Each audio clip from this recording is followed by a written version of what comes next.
So you want to know more about the family murders, right? Well, you're in the right place. Now, I assume you know a bit about it at least, considering you found your way to this video. What I'm going to show you in this video is going to shock you, because there are things about this case that nobody else knows. I've found out the things I have about this case through speaking with not only the victims of this group, the survivors of this group, people who have partied at the houses, not only where these crimes took place, but while these crimes took place. I've spoken with the friends of the boys who lost their lives to this group and to those boys' families. For those of you who don't know me, I'm Clarity and Chaos, and I speak about a lot of true crime on TikTok. Though the family murders, that's when my passion for true crime first began. I've spent a great deal of time, money, and energy on researching these cases. Though I'm not sure how deeply you guys have dug, but it's safe to say it is draining, is it not? Mentally, physically, emotionally draining. But I'm like a sponge for it. There's just so much to learn, so much to know about these cases, and I absorb information like nothing else. Fortunately, while looking into these crimes, I've met a lot of people and formed a sort of network. So the mental load that comes with researching these cases has become a lot easier to manage. So I'm able to dig a lot deeper because of it. It's a horrible case to deep dive into, which is a big part of the reason why I'm here. Far too many people don't dig deep enough to find out the full truth about this case and what happened back in the 70s and 80s. And understandably so. It is taxing, to say the very least. So I'm here making these videos because I've dug as deep as it gets. I've learned almost everything there is to know about the family and how they operated back then. And I want to share all of that with you guys.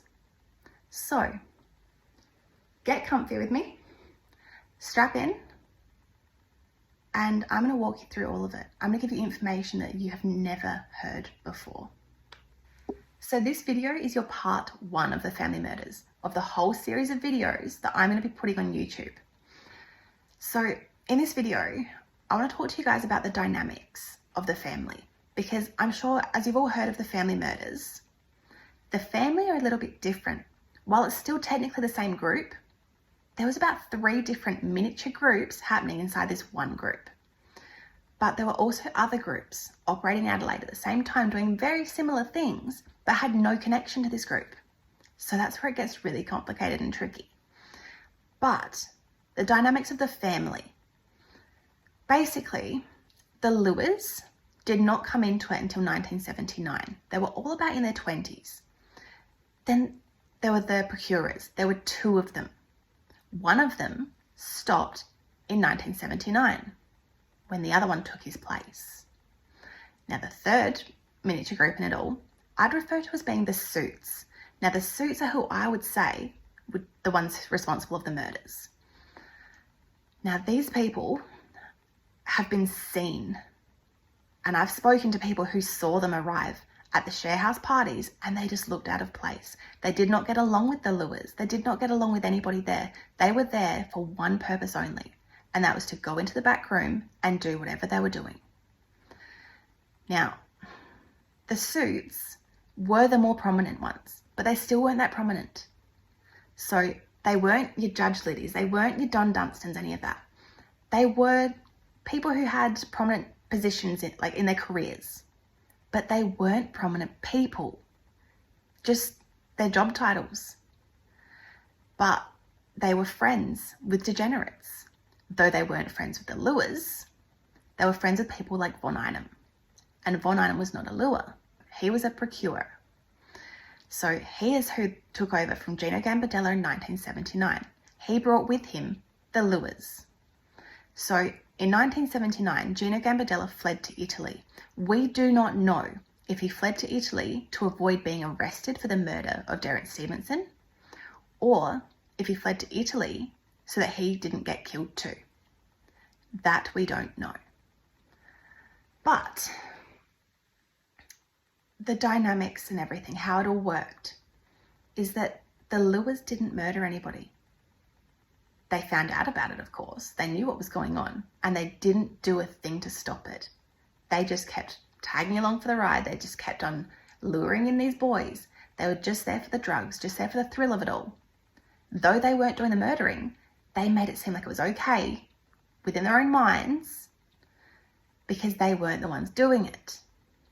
Well, I still believe they're responsible in a sense. But there's very different MOs from all the things I've found out about this case. There's very different things that happened. Now, it's easy to understand what exactly transpired and who was there on which nights, who was responsible for what, when you've got so many different people, so many different victims bringing stories to you, bringing their experiences to you, and how similar some of them are to others and how different some of them are to others. So it's really easy to figure out who took them where, or whether they, whether the suits didn't show up one of the nights based on what transpired and how they woke up the next morning. So speaking to some of the victims who have survived, some of them remember waking up still in the back room of the share house. They remember waking up in the room and just running for their lives. They don't know what happened. They woke up confused and in pain, and they just ran for it. Others, they woke up in paddocks. They woke up in parks, in playgrounds, everywhere. That, to me, and to the people that help me with a lot of the research I do, indicates that they were different people dumping them. So, from speaking to people who actually attended the parties, they distinctly remember people still hovering around out in the back rooms, even when the suits didn't rock up. Now, when the suits rocked up, they're best described as being like your dad rocking up to a party in a suit with his friends, really out of place. But they'd rock up, they wouldn't talk to anybody. They despised everybody else at the parties. They wouldn't speak to the lures. They just went straight to the back rooms. Now, these people I've spoken to didn't know what was going on in those back rooms back when it was happening. They, of course, do now.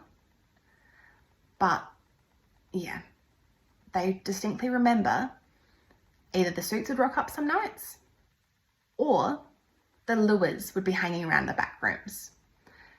This is where I suspect the different dumping places would come from. I don't believe that the lures would go out and dump them. I believe the lures would just leave them in the back room and let them run away the next day. Where the victims who woke up in parks, in playgrounds, in paddocks, they're the ones that were taken from the share houses by the suits. Now, the suits, I strongly believe, are the ones who did the murders, but I don't believe they intentionally did them. The reason for this is that I don't believe that all 5 of the victims, dubbed as victims of the family murders, are actually victims of the family murders. Because of these other groups that were operating at the same sort of time and the distinct differences in each of the cases. Now, they all had, similar injuries. Most of them had similar injuries, or one injury that was all the same throughout. But they all had very much different injuries too. But the most distinct one to me that I do not believe could possibly be a victim of the family is Neil Muir. Because I don't believe the family were capable of doing anything like to that extent. I just don't. Honestly, I personally believe, and through the research I've done, believe their victims were not supposed to die. Their victims, they didn't care about them. They didn't care whether they lived or died, but I don't believe they deliberately killed them. Honestly, some of the victims had surgery done to them. Surgery that looked like they were trying to be saved. Why would they have done that if they wanted them to die? They wouldn't. I believe that the victim who had surgery done to him was dumped on the side of the road, on the paddock, whatever, the same way they did all these other victims that survived, because they actually thought he was going to survive. They did not care about looking after him after they'd done the surgery on him, and he just died. But that didn't stop them from still doing it again. That didn't deter them from anything at all. None of the boys dying deterred them from it at all, which makes them absolute monsters. Whether they deliberately did it or not, they are monsters because they didn't care. So, all in all, what they were doing was sexually assaulting teenage boys. That's what their goal was. That was their aim. But they took it too far. So, in the next video, I'm going to start giving you some of those names. And yeah, it's going to be very revealing, I think.